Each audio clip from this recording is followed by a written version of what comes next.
Dear viewers, Assalamu alaikum. Hope you are having a good time with your near and dear ones. এই ভিডিওতে click করার জন্য আপনাদেরকে ধন্যবাদ। চলুন আজ আমরা ইয়েট টু ব্যবহার করে কিছু সেন্টেন্সেস প্র্যাকটিস করি। ইয়েট টু এটি একটি বিশেষ স্ট্রাকচার যা কোনো কাজ করা এখনও বাকি আছে এরকম অর্থ প্রকাশ করে। এটার স্ট্রাকচারটা হবে এরকম: subject plus be verb plus yet two plus V1. এবং এই স্ট্রাকচারের মাধ্যমে আমরা আমাদের প্রয়োজনীয় অনেক কথাই বলতে পারবো।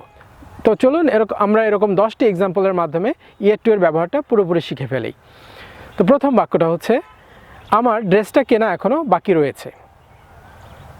I am yet to buy the dress. আমার পরীক্ষার প্রস্তুতি নেওয়া এখনও বাকি রয়েছে। I am yet to take preparation for my exam.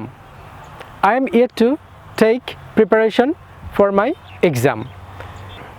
আমার কাজটা সম্পন্ন করা এখনও বাকি রয়েছে। I am yet to do the work. আমার ফর্ম ফিল আপ করা এখনও বাকি রয়েছে। I am yet to fill up the form. আমাদের তথ্য সংগ্রহ করা এখনও বাকি রয়েছে। We are yet to collect the information. আমার অ্যাসাইনমেন্ট সম্পন্ন করা এখনও বাকি রয়েছে। I am yet to complete my assignment.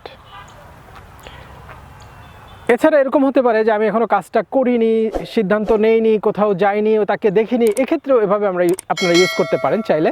যেমন, আমি এখনও সিদ্ধান্ত নেইনি। I am yet to decide. আমি এখনও তাকে দেখিনি। I am yet to meet her. আত্মীয় স্বজন এখনও আসেনি। The guests are yet to come. আমি এখনও টাকা জোগাড় করতে পারিনি। I am yet to manage the money. তো আমি এখনও সমস্যাটা সমাধান করতে পারিনি। এক্ষেত্রে বলবেন I am yet to solve the problem.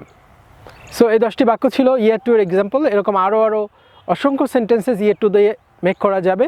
আপনারা প্র্যাকটিস করতে থাকুন। Keep practising and keep learning English. Keep doing the best. Thank you for watching the video. Shortly we will meet again. Till then, stay fine and take care. Bye.